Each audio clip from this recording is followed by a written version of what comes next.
ساعة تمسك بكتاب الله وسنة رسوله والدعاء له ابتغاء جل مرضاته وقربه وثوابه سبحانه وتعالى. رب اشرح لي صدري ويسر لي أمري اللهم فقهنا في الدين وعلمنا التأويل وعنده مفاتيح الغيب لا يعلمها إلا هو. Oke. Jadi sebelum ta'aruf ya, Ana mohon minta maaf banget sebelumnya karena ternyata hari ini harusnya jam 11 tadi ya, cuman Ana lupa gitu. Allah. Jadi maaf banget, Ana gak enak banget jadinya sama teman-teman semua. Karena kemarin tuh kan kalau nggak salah seminggu yang lalu ya, kemarin tuh bilangnya, Ana tuh kemarin udah ada minta ingetin gitu kan, Ana bilang ingetin kalau mau deket hari H-nya gitu. Allah ternyata ustazahnya ngingetin itu jam 11:30 malam gitu. Berhubung malam tadi Ana tuh tidur jam 11-an kalau nggak salah, jadi nggak sempat kebuka. Ana kiranya jam 2 karena biasanya memang Ana kalau sekarang kan ngisi gitu atau ngajar biasanya jam 2-an gitu, jam 2 WIB, kalau di sini masih pagi gitu. Jadi ya baru kebuka dan udah kelanjur ada agenda gitu.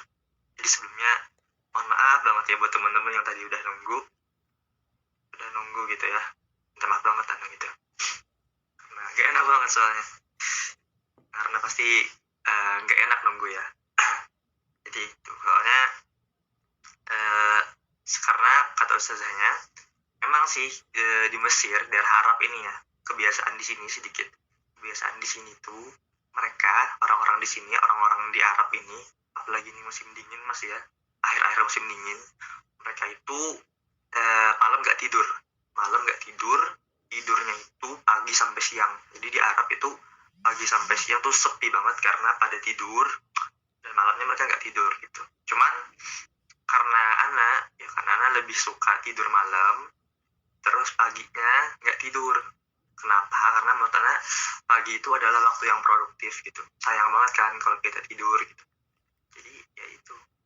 Dan juga malam itu kan ya dalam mazhab Syafi'i ya, kalau kita mau tahajud ya tidur dulu gitu. Makanya Ana tidur.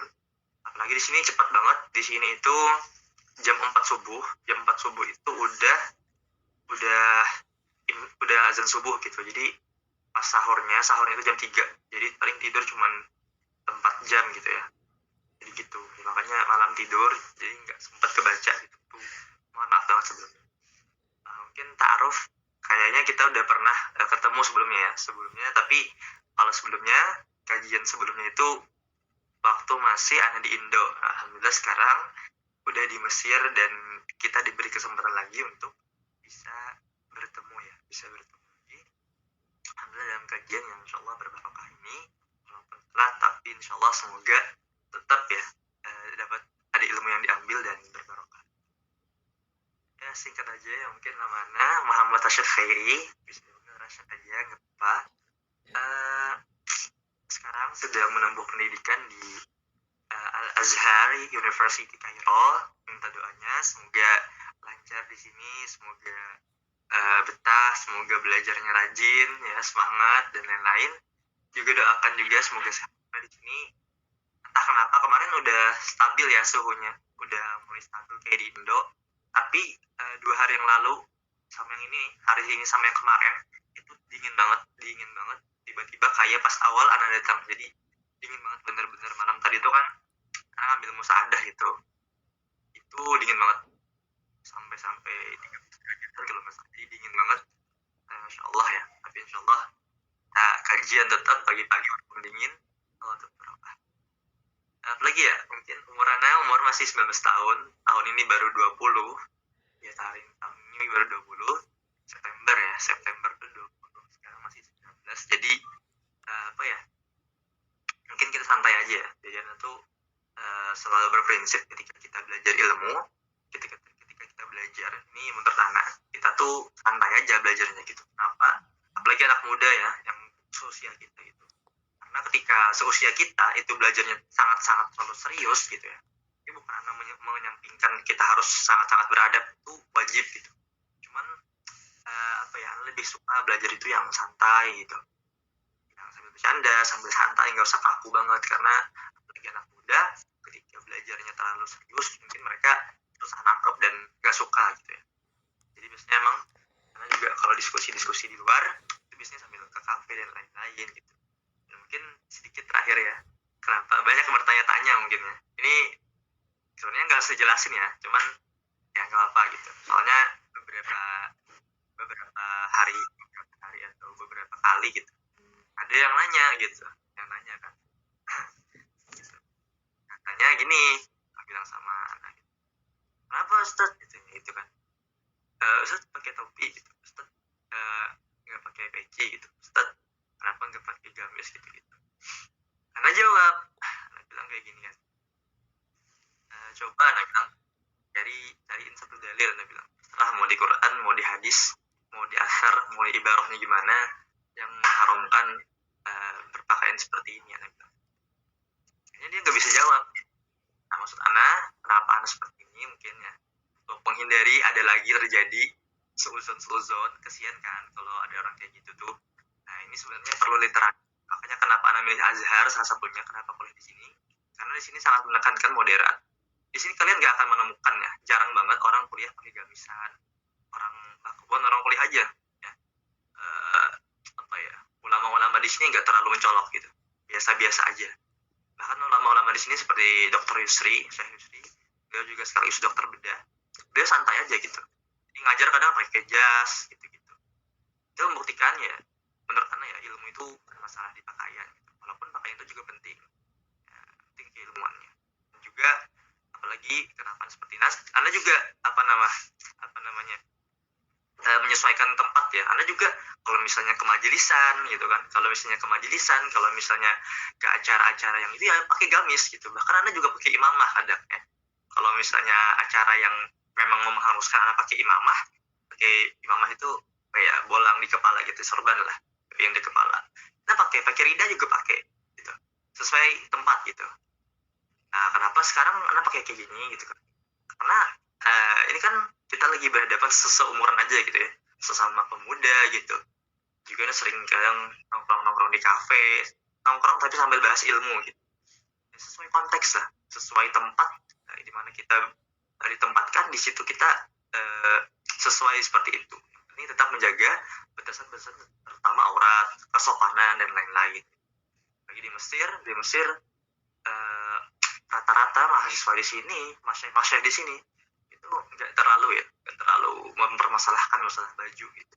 Bahkan ini kalau baju ini ada plus minusnya gitu. Ya plusnya tadi kita bebas gitu ya. Maksudnya untuk seorang yang berilmu itu dari pakaian. Banyak orang yang pakaiannya bagus segala macam tapi ilmunya nol gitu ya. Itu banyak. Dan bahwasanya ilmu itu nggak harus seperti itu. Dan bahwasanya juga satu yang Anda tekankan bahwasanya ini nggak haram gitu. Seandainya ini haram, Anda pakai kayak gini haram, pakai topi itu haram, Anda nggak pakai itu gitu, alasannya. Jadi semoga ya di sini, tapi di sini Anda yakin teman-teman nggak ada yang suzon seperti itu. Tapi ini mungkin alasan sedikit ya. Mungkin siapa tahu teman-teman lihat di luar sana kayak ada ustaz anak kaki segala macam gitu. Biar kita lebih mudah husnuzonnya gitu ya. Jadi kita husnuzon kepada orang. Pasti orang tuh punya dalilnya sendiri. Seperti itu aja taruhnya, kepanjangan sorry. Nah, mungkin habis ini kita atau gimana admin langsung disambung dengan materi atau gimana, serahkan lagi ke admin. Masya Allah. Sebelumnya mohon maaf, ini suaranya agak suara bantal karena baru bangun tidur. Masya Allah. Masya Allah, mungkin itu sedikit perkenalan dari Kak Rashad sebagai pemateri kita pada siang hari ini. Baik, biar tidak terlalu memakan waktu, mari kita lanjut ke acara selanjutnya, itu penyampaian materi. Alhamdulillah wa bismillah kita dipertemukan kembali di majelis online insya Allah mulai ini, dan untuk menuntut ilmu dengan tema kajian kita pada siang hari ini, peluklah sebelum pergi dan rangkullah sebelum menjauh. Untuk Kak Rasha, tafadhol untuk menyampaikan materinya. Waktu dan layar kami persilahkan, Kak. Oke, waktu dan layar ya, bukan waktu dan tempat lagi. Biasanya waktu dan tempat, sekarang waktu dan layar, Masya Allah. Oke. Sekarang temanya ya,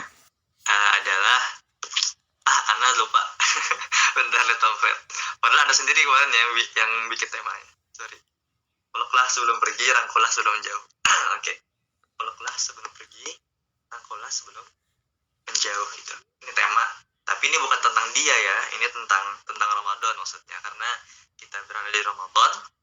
Jadi temanya ini gitu. Peluklah sebelum pergi, rangkullah sebelum menjauh gitu ya.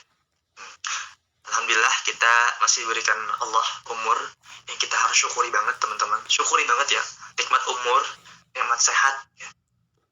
Dalam hadis ni'matani maghbunun katsirun fihi minan nas. Ada dua nikmat yang mana dua nikmat ini sering sekali lalai manusia di dalamnya. Apa tuh? As-sihah wal faragh. Kesehatan dan waktu luang. Nih kayak gini kan. Siang-siang Ramadan tuh kan enaknya tidur ya. Enaknya tidur. Biasanya apalagi anak-anak muda tuh dalilnya bisa banget tuh. Kan ibadah tidur di bulan Ramadan gitu kan. Ibadah gitu. Ya tidur aja. Sahur tidur pagi, bangun satu zuhur tidur lagi kan. Bangun asar tidur lagi. Terus buka gitu aja. Nah, itu kan waktu luang dan waktu itu benar-benar penting sampai Allah Subhanahu wa taala berfirman wal asri, bersumpah ya. Dan ketika ada sumpah dalam Al-Qur'an itu benar menunjukkan bahwa sesuatu itu sangat-sangat penting gitu. Demi masa, demi waktu. Jadi waktu itu penting banget. Pasti kalian akan bilang di hari ini maupun lusa dan seterusnya, pasti kalian akan bilang, pasti bilang gitu. Oh, enggak kerasa banget ya udah ujung Ramadan. Oh, enggak kerasa banget ya udah kuliah. Oh, enggak kerasa banget ya udah kerja. Enggak kerasa banget udah nikah. Enggak kerasa banget udah punya anak. Itu kan menunjukkannya semakin kesini waktu itu semakin cepat gitu. Karena ingat banget zaman dulu ya. Jadi kita sedikit bahas waktu bentar. Mukadimahnya lah. Dulu pas SD ya, itu biasanya pas mau beli mainan tuh kan biasanya kalau mau beli mainan tuh sore-sore ya. Itu nunggunya lama banget kayak kapan sore gitu, berapa jam lagi sore, kayak lama banget nungguin gitu. Sekarang itu sadar pas udah semakin kesini semakin zaman gitu, itu kayak bentar banget, kayak sejam tuh kayak kok udah sejam gitu, kok udah tiba-tiba sore, kok tiba-tiba udah maghrib aja gitu. Kerasa banget. Kenapa nggak kerasa? Karena diisi dengan kegiatan yang gabut gitu ya kan. Nggak kerasa kalau main game, nggak kerasa kalau tidur, nggak kerasa kalau nonton YouTube, nonton TikTok yang nggak baik, nonton streaming, apalagi yang ibu-ibu nih, anak-anak ibu ya kan, nonton sampai habis seasonnya gitu, dari awal One Piece dari episode 1 sampai episode berapa ribu dihatamin bulan Ramadan tuh. Teman anak tuh kerjaannya kan tanya gitu, Ramadan ngapain gitu, hatamin One Piece katanya gitu. Ya Allah, anak bilang sayang kan masa Ramadan mumpung katanya mumpung libur nggak sekolah, mumpung nggak ada pelajaran, ya udah ngatamin One Piece. Anak bilang kan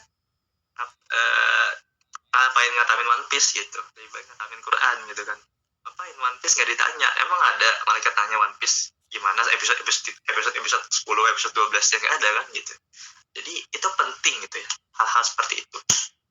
Jadi masalah waktu yang pertama, ketika waktu itu sangat-sangat berharga karena merasakan kalau kita isi dengan tidur, dengan main game, dengan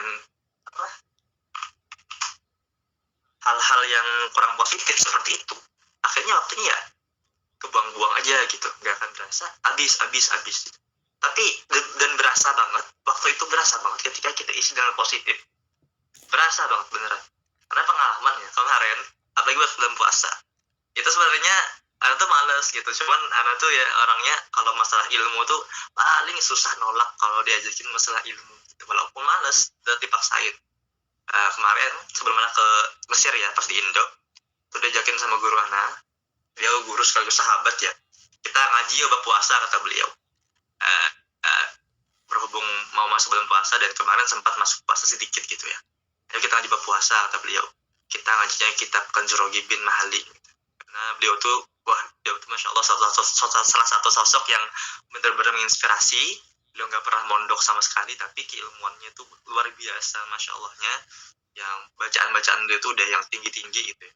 Jadi Ana tuh salut lah sama beliau, orangnya juga zuhud, wara, pokoknya 180 derajat dari Ana gitu loh. Pokoknya beliau tuh kemana-mana tuh bajunya Masya Allah gitu, lalu yang sarungan gitu-gitu. Kalau Ana ini kan ya kayak gini gitu kan, apa ya, tidak menjaga muruah sekali Ana tuh. Kalau Ana tuh orangnya gimana ya gitu, ke mall masih masih aja gitu, masih nge-mall, masih nongki-nongkian atau orangnya. Kalau beliau tuh Masya Allah, beliau tuh nggak, apa ya, orangnya pasti tempat-tempatnya tuh majelis gitu ya, masjid gitu. Jadi Ana tuh merasa kotor banget kalau di samping beliau tuh. Jadi kalau Ana kan sukanya ke mall, nongki-nongki, ya itu Ana gitu. Jadi Ana tuh senang ketemu teman-teman, sahabat-sahabat yang kayak beliau, mengingatkan ke akhirat gitu. Dan beliau tuh sangat zuhud dan warok banget lah orang. Jadi Ana senang banget berteman gitu. Membuat diri Ana tuh merasa sangat-sangat berdosa gitu ya. Nah, terus kami tuh belajar dari jam setengah sembilan. Jadi itu berat ya, bayangin kalian belum puasa ya, setengah sembilan tuh berat pasti ya kan, pasti pengennya pagi tidur gitu kan. Jadi Ana tuh nggak bisa tidur pagi. Kenapa? Karena kalau tidur bablas ntar gitu kan, nggak enak sama beliau. Setengah sembilan pagi, catat dulu sedikit ya, sampai jam 3 sore, dekat-dekat asar. Itu bayangan kalian ya, bayangin ya, duduk setengah 9 pagi sampai zuhur dulu, sampai zuhur nggak ada berdiri. Itu nggak ada berdiri sama sekali beneran. Dari setengah 9 pagi sampai zuhur itu duduk, nggak ada berdiri, nggak senderan ya. Plus kalian ngaji kitab, dan kitabnya itu bukan kitab yang, apa ya bahasanya tuh, bukan kitab anak SD lah, bukan kitab yang apa namanya ya gitu-gitu, yang maksudnya yang tinggi dan memerlukan berpikir gitu ya, berpikir banget pastinya. Karena ketika kitab itu semakin tinggi, pelajaran semakin tinggi, pasti berpikirnya banyak, karena di sana banyak khilaf ulama, banyak pendapat-pendapat, kemudian kita disuruhkan cara berpikir hukumnya itu bagaimana, seperti itu gitu. Jadi mikir banget gitu, bacanya aja mikir gitu kan, apalagi kok bisa kayak gini hukumnya gitu, kok bisa beda-beda kayak gini, itu kan mikir banget ya, mikir lah, ada perhitungannya gitu segala macam. Dan itu capek, jujur capek, tapi karena anak orangnya suka belajar, suka apalagi hal yang baru gitu, jadi ya dijalanin aja. Habis zuhur ya, harusnya kan anak tuh pengennya habis zuhur tuh pulang tidur gitu kan, habis zuhur pulang tidur, enggak gitu. Anak tuh orangnya paling gak enakan gitu, makanya tadi anak sama ustazahnya minta maaf banget, karena anak tuh orangnya gak enakan banget. Jadi anak tuh nggak pernah kalau sama guru tuh ngomong kayak, Ustaz, kita belajarin sampai sini aja gitu, nggak pernah kayak itu. Jadi ya nunggu ustadznya ngomong, kita udah gitu baru. Walaupun anak tuh misalnya waktu itu pengen banget ke WC, udah nggak tahan lagi, pengen ke WC gitu kan, tapi kayak enak karena ustadznya masih jelasin, ini tahan aja gitu, tahan itu karena orangnya nggak enakan gitu ya, karena anak sangat-sangat diajarin suatu adab sama orang tua gitu, dalam belajar terutama. Jadi seperti itu. Nah, dan itu kerasa ternyata gitu. Habis zuhur sampai jam 3 lagi. Jadi anak pulang ke rumah asar, itu berarti nggak ada tidur ya, pagi nggak tidur, siang nggak ada tidur gitu kan. Jadi malamnya tuh kecapean. Malamnya imam tarawih lagi. Wah, jadi capek banget gitu. Dan itu kerasa banget ya Ramadannya gitu. Pas anak tes sekali-kali kan, pas ke Mesir, awal-awal kan ke Mesir kami pastinya capek dan belum ada kegiatan juga kan awal-awal di Mesir, masih bersih-bersih, masih beli-beli lemari segala macam, bareng-bareng lah. Itu tidur itu gak kerasa banget beneran. Itu anak langsung mikir, wah gak kerasa banget ya ternyata puasa di Mesir gitu, gak kerasa banget ya, oh pantesan aja gak kerasa, ya iyalah gak ada kegiatan gitu, pantas gak kerasa, tidur ya ada sih murojaah, tetap lah murojaah pasti itu ya, murojaah segala macam, tapi lumayan tidurnya agak banyak gitu, jadi gak kerasa. Dan itu berpengaruh. Jadi buat teman-teman yang Ana udah pengalaman, jadi buat kalian gak usah dicoba ya, cukup dengerin testimoni dari Ana gitu. Ramadan ketika kalian isi dengan hal-hal yang positif itu akan berasa gitu.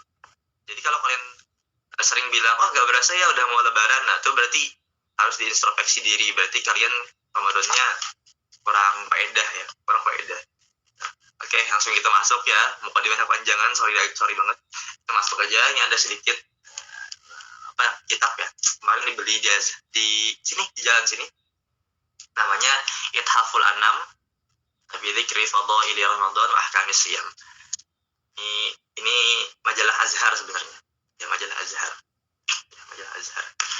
Kayak kita baca aja biar kita ketika menyampaikan sesuatu itu nggak berdasarkan diri kita gitu.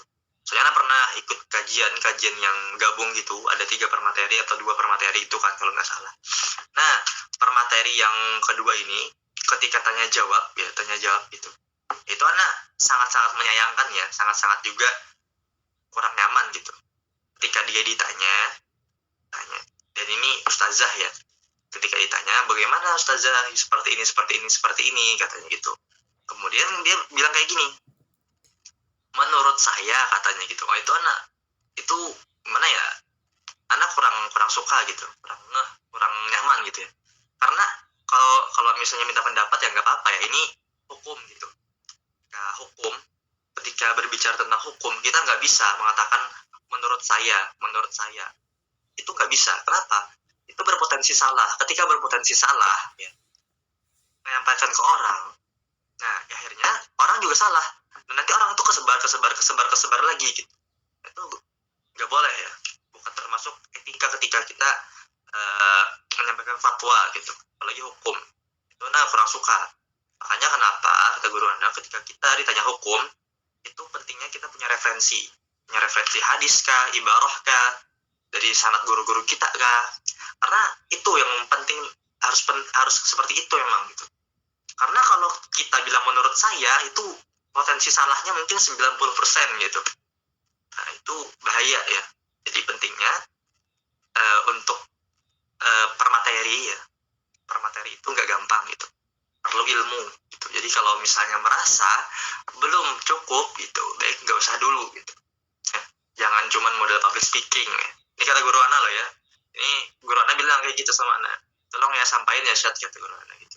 Sampaikan kata guru anak. Coba bagus sih antum itu, maksudnya kayak ngisi di online lah kata beliau. Karena anak sering lihat kata beliau, nggak punya ilmu, cuma model public speaking, ngomong gitu. Akhirnya sembarangan kata guru anak gitu. Apalagi masalah hukum itu jangan sembarangan gitu. Jadi itu sedikit kita ada referensi gitu. Jadi anak kalau ditanya di akhirat nanti, wah ya Allah saya punya referensi nih, jadi kalau salah berarti karena saya baca ini gitu kan. Kalau menurut saya pas ternyata salah gitu kan, ya udah diazab tuh, menyesatkan orang gitu. Tapi kalau ada referensi, insya Allah lebih aman gitu. Bismillahirrahmanirrahim. Ini faslun fi fadail Ramadan wa siyamihi. Fasal pada keutamaan Ramadan dan berpuasa di bulan Ramadan. Sedikit ya. Kita baca mungkin satu hadis aja di sini. Rawi an Nabi sallallahu alaihi wasallam annahu qala idza kana awwalu lailatin min Ramadan futihat abwabul jinan kulluha wa lam yughlaq minha babun fi syahri kullih wa ughliqat abwabun niran kulluha falam yuftah minha babun fi syahri kullih. Nah, ini keutamaan bulan Ramadan salah satunya. Apa dalam hadis ya? Kata Rasulullah SAW, dia bersabda,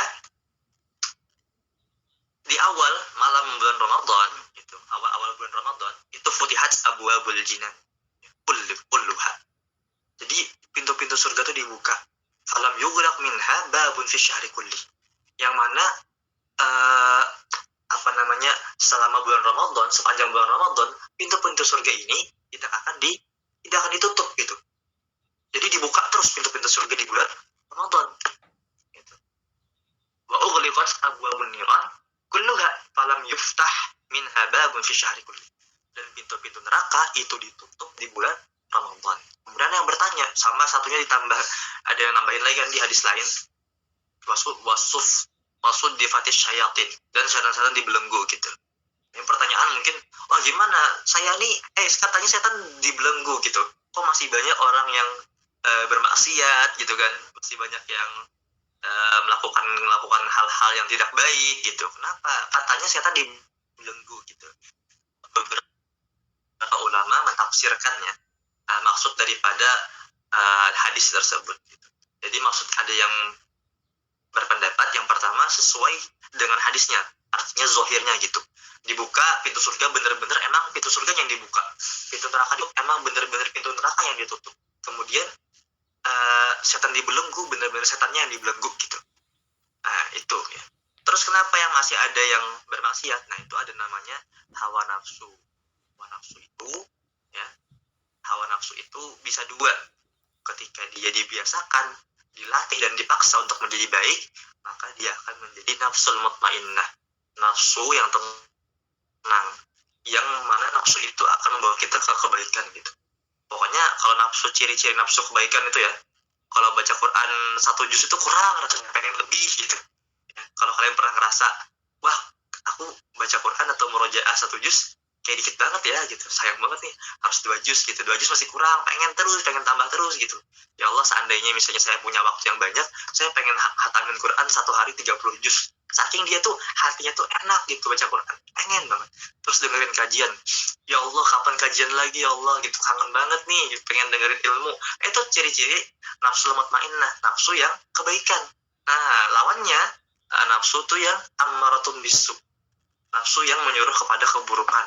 Itu kalau baca Quran baru sehalaman, aduh lama banget nih baca Quran, sama kebanyakan setengah halaman aja deh, kebanyakan 3 ayat aja deh, yang penting kan ada baca Quran. Nah itu ciri-ciri nafsu yang amartum bisu.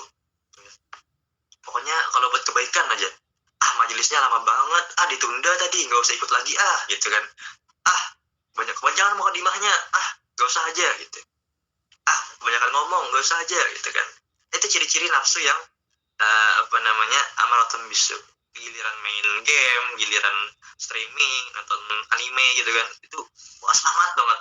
Rasanya kalau nonton anime 1 episode tuh nggak cukup, pengennya 10 episode sampai 1 season gitu. Itu ciri-ciri nafsu yang amaratun bisu. Nah, tafsiran ulama kedua itu dikiaskan atau ditakwilkan, maksudnya abu-abul jannah dibuka itu, orang-orang itu di bulan Ramadan akan memperbanyak kebaikan, memperbanyak hal-hal positif. Kemudian pintu-pintu neraka ditutup karena ya di bulan Ramadan orang minim maksiat gitu ya, rata-rata gitu. Rata-rata yang biasanya di luar Ramadan pacaran gitu, biasanya di Ramadan tuh tobat dulu gitu. Kita tobat dulu ya Ramadan ya, ntar habis lebaran nyambung lagi. Nah gitu kan biasanya.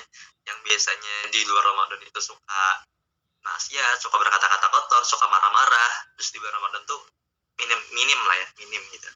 Nah makanya karena minim maksiat, seakan-akan setan itu dibelenggu karena dia susah menggoda, itu sedikit ya, itu keistimewaan bulan Ramadan. Nah, kenapa kita harus membaca atau mengetahui keistimewaan bulan Ramadan? Karena sifatnya manusia itu kan pernah sampaikannya di pertemuan pertama kita, manusia itu hanya memandang yang zohir atau materialistis ya, pokoknya yang zohir-zohir aja gitu, yang jelas-jelas ada itu yang dipandang manusia gitu. Pastinya seperti itu, yang nggak ada tuh nggak usah gitu. Seandainya nih ya, manusia itu nggak tahu keutamaan tahajud, apakah yakin masih banyak yang tahajud gitu? Anda tanya gitu ya, seandainya manusia itu nggak tahu ya, nggak disampaikan oleh para ulama keutamaan misalnya baca Quran di bulan Ramadan, apakah masih banyak yang hatamin Quran di bulan Ramadan? Tuh tanya diri kalian sendiri juga gitu. Seandainya ya kalian nggak pernah tahu, atau emang nggak ada ulama yang ngasih tahu gitu tentang keutamaan sholat sunnah, keutamaan bersedekah dan kebaikan di bulan Ramadan itu dilipat gandakan, beda sama bulan-bulan yang lain, apakah diri kalian itu bakal lebih memperbanyak ibadah di bulan ini apa enggak? Kayaknya kebanyakannya kita enggak gitu, karena ya emang gitu sifat manusia ya, pokoknya yang zohir aja gitu, yang tampak aja itu gitu, kalau enggak ya udah enggak gitu. Itu manusia. Sambungan hadisnya kita baca. Nah, wa amarallahu ta'ala munadiyan yunadi ya talibal khairi aqbil wa ya baghiya syarri aqsir thumma yaqul hal min mustaghfirin fayughfaru lah, hal min sa'ilin fayu'tasu lah, hal min ta'ibin fayutabu alaih, falam yazal kadzalika ila infijaris subh, walillahi ta'ala fi kulli lailatin 'indal fitri alfu atiqin minan nar pada istawjabul adab. Nah ini adalah hadis yang mungkin bakal bikin kalian senang. Insyaallah nih bakal bakal bikin kalian senang gitu. Allah Ta'ala, beliau memerintahkan ya malaikatnya untuk menyeru gitu. Ya talibal khairi aqbil. Wahai orang-orang yang mencari kebaikan, cepat jemput nih kebaikan ini. Ambil kebaikan sebanyak-banyaknya. Wa ya baghiya syarri aqsir. Orang-orang yang sering mengerjakan keburukan, kurangin. Stop, udah gitu. Ya. Tsumma yaqul, kemudian berkata, hal min mustaghfirin fayughfarulah. Ada enggak orang yang minta taubat, yang minta ampun, maka dia akan diampuni. Wah, ini Masya Allah banget ya. Hal min sa'ilin, nah ini nih pasti kalian senang banget nih. Fayu'tasuk lahu. Ada nggak yang minta sesuatu, dia dikasih. Nah, jadi kalau kalian punya hajat, punya keinginan, banyak-banyak meminta di bulan Ramadan, terutama di sepertiga malam terakhir, terutama lagi di 10 Ashrul Awakhir, 10 akhir Ramadan. Itu perbanyak minta. Kalian tuh minta jangan nanggung-nanggung gitu. Allah itu maha kaya. Anak tuh gitu terus ya. Pokoknya anak tuh minta gak pernah nanggung gitu. Jadi kalau mau minta tuh langsung aja. Ya Allah, saya pengen surga berbayar hisab gitu. Gak apa-apa. Ya, walaupun diri kita belum baik, insya Allah Allah itu membantu kita untuk jadi baik sambil berproses gitu. Allah, saya minta husnul khotimah. Ya Allah, saya minta umur yang panjang dalam taat keberkahan. Ya Allah, saya minta. Itu Anda bilang terus. Ya Allah, saya minta. Ya Allah, saya bisa diberikan nikmat terbesar, yaitu memandang wajahmu dan bersama Rasulullah di surga nanti. Ya Allah, saya minta. Ya Allah, dosa saya banyak, dosa orang tua saya banyak, dosa guru-guru saya juga banyak, maka ampuni Allah dosa saya, orang tua saya, guru-guru saya, tutupilah aib saya, aib keluarga saya, aib guru-guru hamba gitu. Ya Allah, Engkau yang maha kaya ya Allah. Maka ya Allah, saya punya mimpi. Itu sebutin mimpi kalian. Anda tuh punya mimpi. Anda bilang, ya Allah, saya punya mimpi, saya itu pengen ya Allah lanjut studi sampai S3. Saya pengen ya Allah S2 saya nanti lulus di Mesir ini ke Malaysia, S3-nya ya Allah saya pengen ke Cambridge. Habis itu ya Allah, saya pengen nanti jadi dekan. Habis itu ya Allah, saya pengen saya bangun pesantren, saya bangun rumah tahfiz gratis, saya pengen bangun usaha. Yang usaha itu ya Allah, nanti di sana orang-orang muslim yang bekerja di sana bisa bekerja tanpa ya Allah merupakan sedikit pun tentang Engkau. Insya Allah ya Allah, saya akan mewajibkan mereka untuk beribadah serta kepada Engkau. Ya Allah, saya pengen ya Allah berikan saya gitu kan istri yang solehah, yang baik, yang cantik dan segala macamnya, juga keturunan yang baik, solehah dan segala macam lah. Itu minta semua. Jadi kalian tuh minta jangan nanggung-nanggung ya.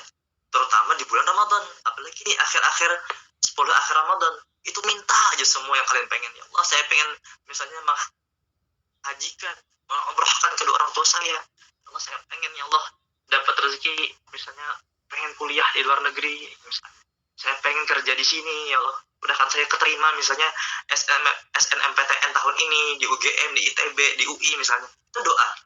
Ini tadi dibilang, ini hadis loh ya. Hadis ini pasti benar. Gak mungkin Rasulullah tuh bohong, gak mungkin, karena Rasulullah bersifat siddiq, benar. Gak mungkin bohong Rasulullah. Ini bilang udah nih, hal min sa'ilin ayo atau sudah, adakah yang meminta? Nah, kalau yang gak minta ya jangan salahin.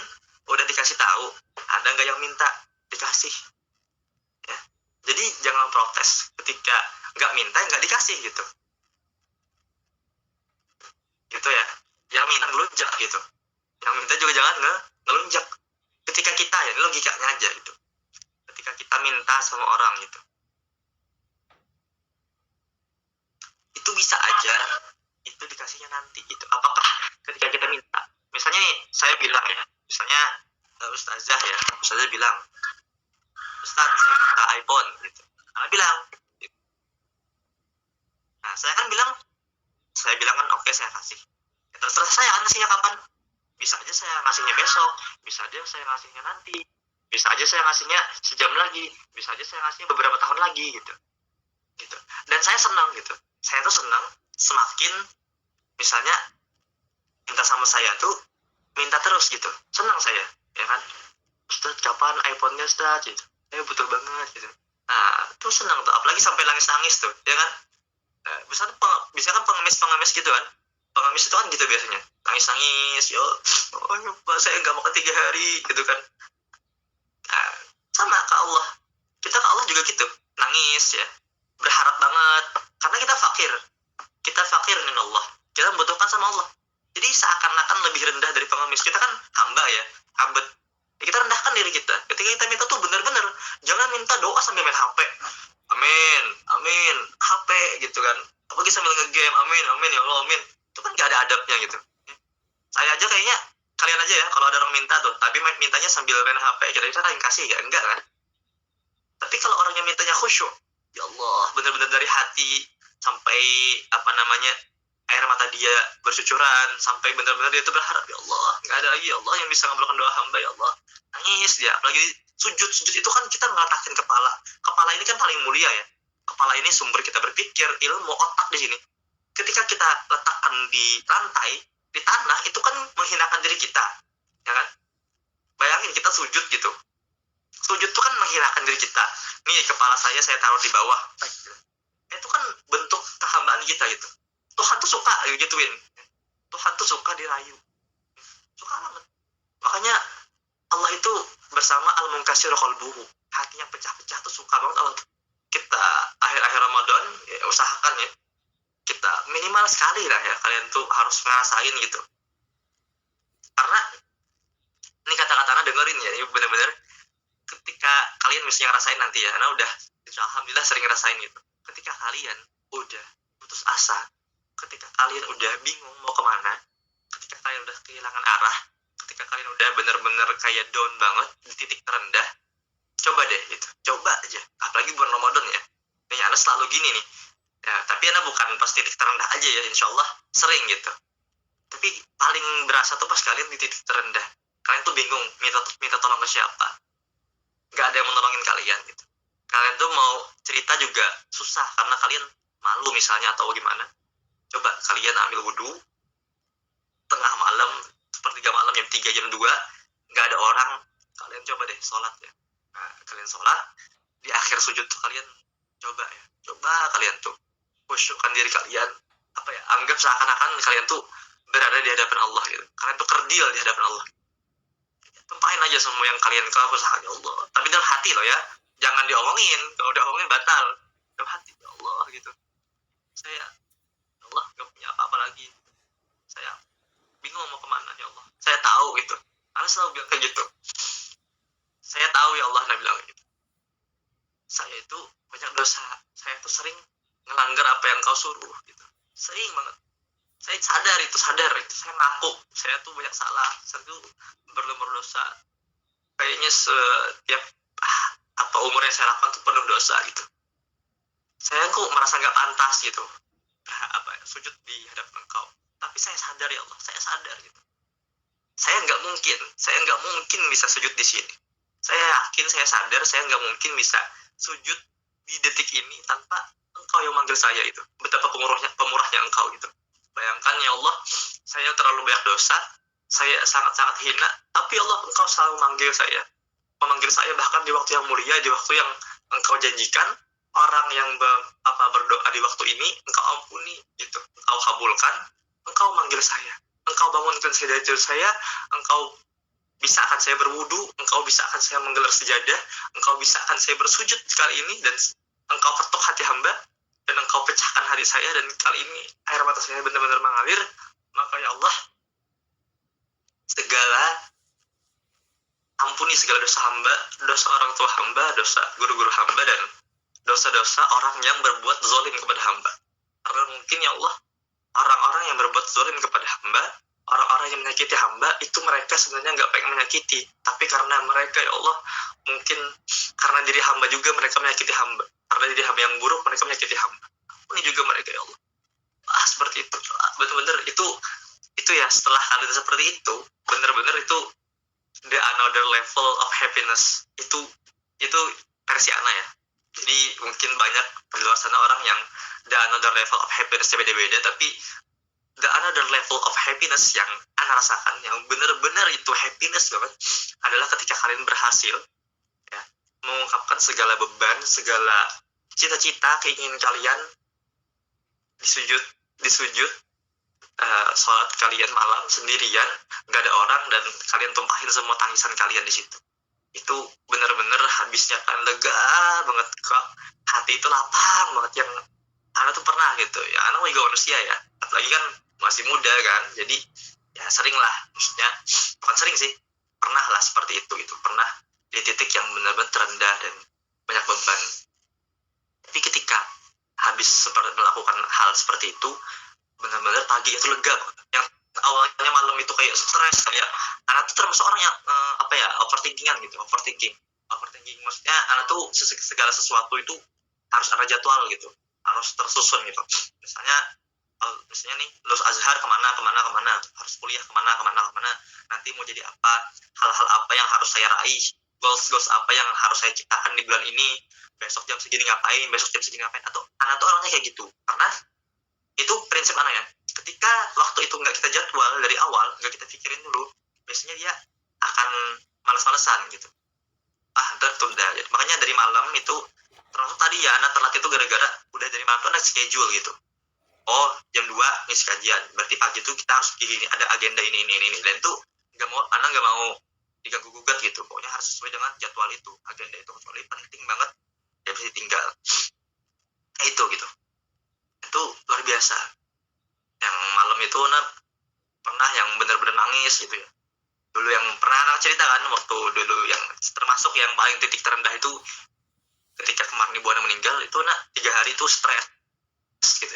Nggak stres sih, kayak ya belajar lah ya, kayak orang gimana gitu, kepikiran lah. Tapi setelah sujud tadi yang tumpahin di sana benar-benar yang kayaknya habis air mata tuh kering gitu, sampai udah habis sholat itu udah gak bisa napas karena penuh semua di sini sama itu ya, dahak gitu. Nah itu benar-benar tapi lega gitu, habisnya lega banget gitu. Dan ternyata habis itu pun kehidupan anak lebih enak gitu, rasanya plong, lebih enak lah. Lanjut sedikit ya. Hal minta ibin fayutabu alaih. Ada enggak, kata Allah, orang yang bertobat maka diampuni. Ini momentum ya, Ramadan ini momentum titik balik kita, yang mana kita misalnya di bulan lain sering maksiat, kita pernah melakukan hal-hal yang mungkin aib banget, orang nggak tahu, tapi kita tahu, kita sadar kita melakukan banyak dosa. Nih kata Allah, ada nggak yang bertobat, aku ampunin. Tuh Allah bilang gitu. Ayo kita ya di bulan-bulan Ramadan ini kita benar-benar gitu. Falam yazal kadzalika ila fijaris subuh, maka akan berterusan itu sampai subuh. Nah ini ya, ini nih ya, ini makanya ya, dalil orang Mesir ya, mereka punya dalil juga ya. Maka seperti tadi seru-seruan ayo para pencari kebaikan sini, yang keburukan sana, ayo ada yang minta nggak, ini akan senantiasa terus sampai subuh. Jadi waktunya sampai subuh doang nih di hadis nih, jadi sampai subuh. Makanya sepertiga malam itu adalah waktu yang utama banget ketika kalian pengen berdoa dan semuanya kalian tuntaskan hajat kalian. Belajar juga ngafal enaknya sepertiga malam tuh enak banget sampai subuh gitu. Makanya malam itu jangan begadang. Nah ini dari anak nih, malam itu jangan begadang. Kalau anak ya jam 10 kayak jam 11 tuh tidur bangun nanti kalian jam setengah 3 gitu, jam 3 atau jam 2 lah, terserah. Sempatkan ya 2 rakaat gitu, walaupun 2 rakaat, sempatkan 2 rakaat kalian sholat. Nah kalian minta tuh semua kepengen kalian yang mungkin habis lebaran ini pengen nikah ya, mohon kan dimudahkan.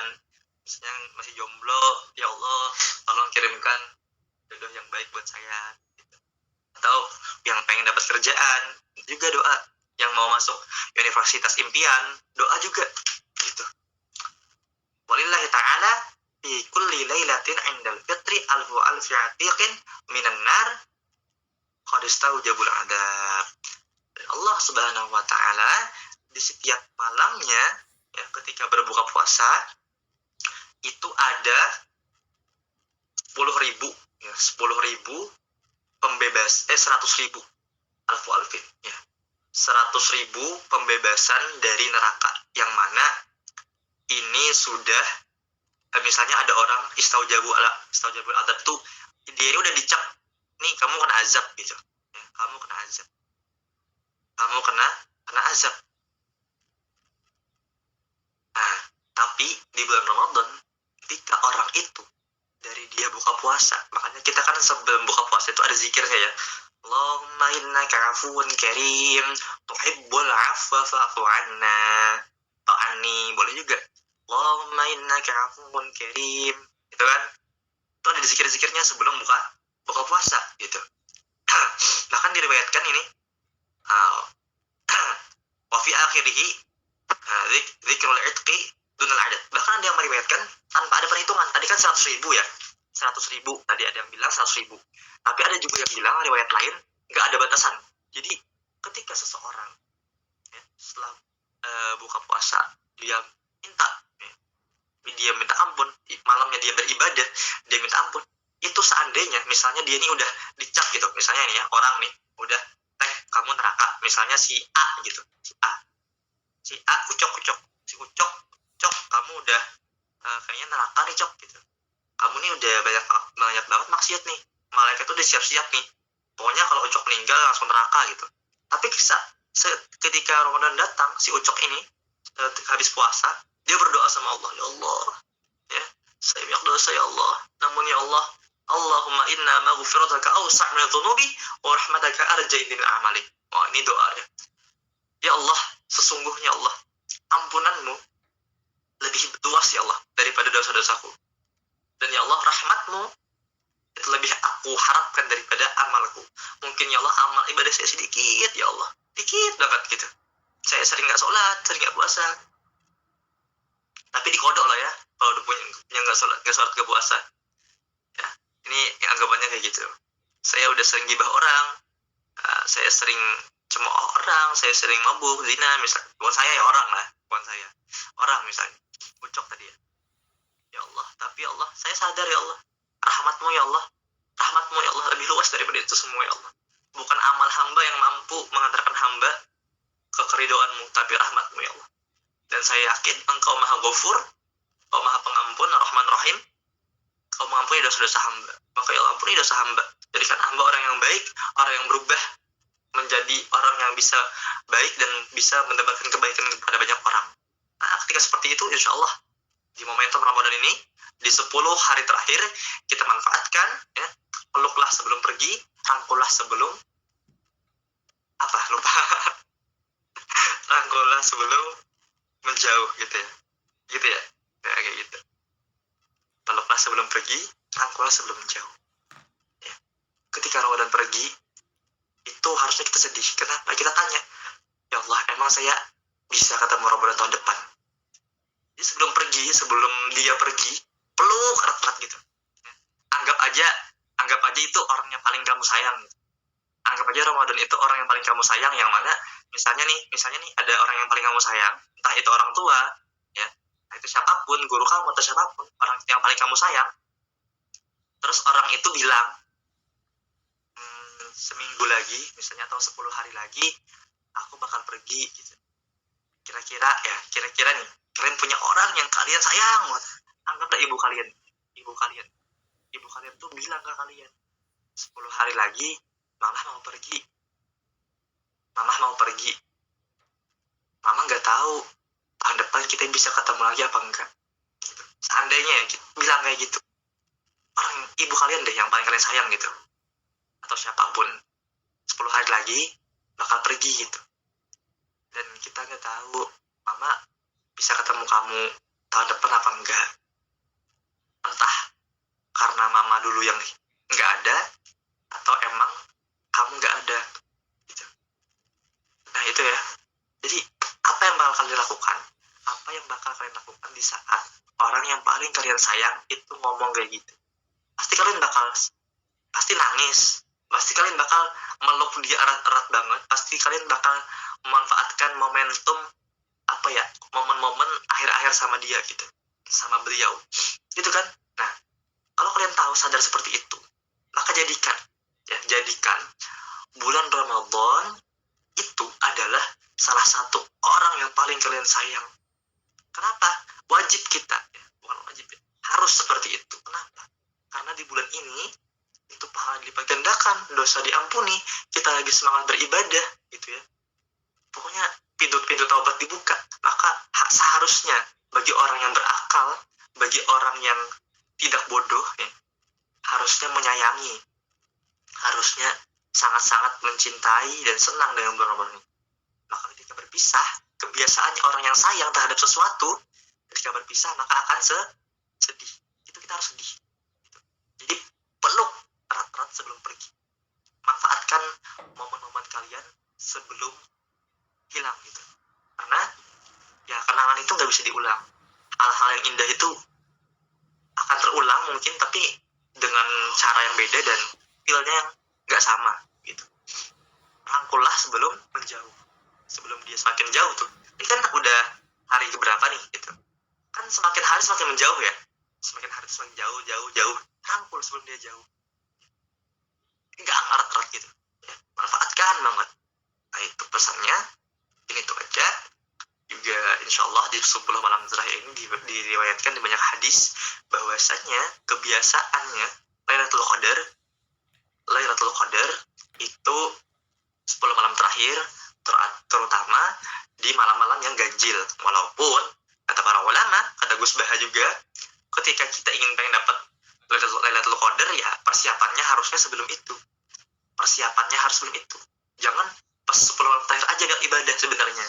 Harusnya dari awal Ramadan, bahkan dari Sya'ban, Rajab, itu kita udah prepare gitu.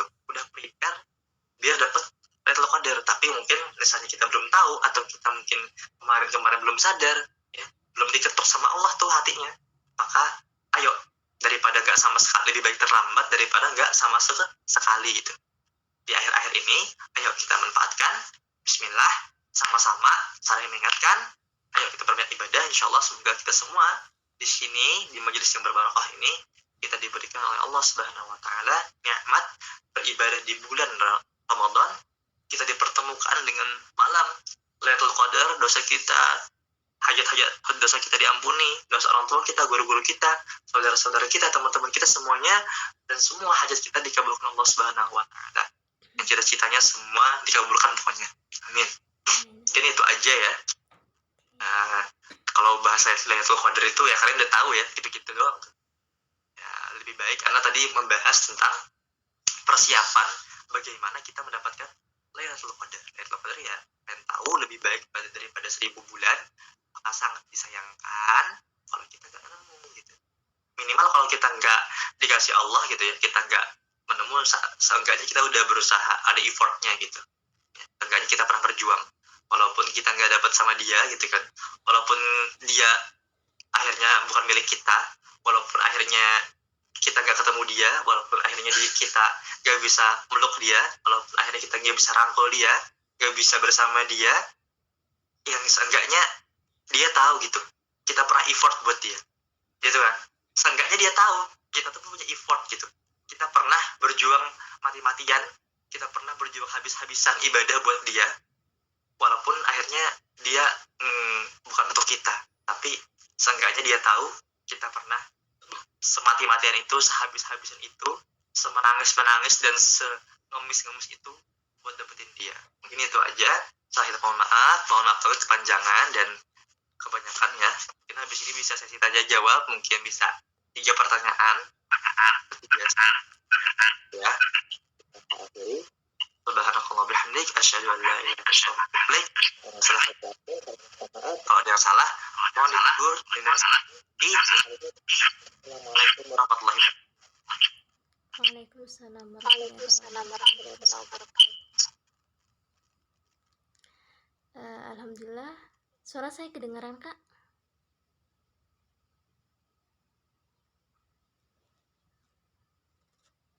Bentar. Kayaknya gak kedengaran. Waalaikumsalam warahmatullahi wabarakatuh. Alhamdulillah, itulah penyampaian materi dari Kak Rasyad, Masya Allah sekali.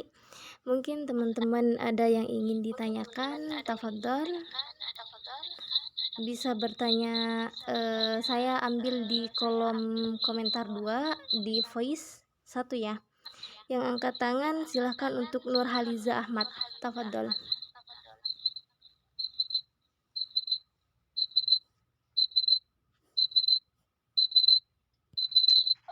Awas dulu. Nggak boleh kayak gitu. Dah.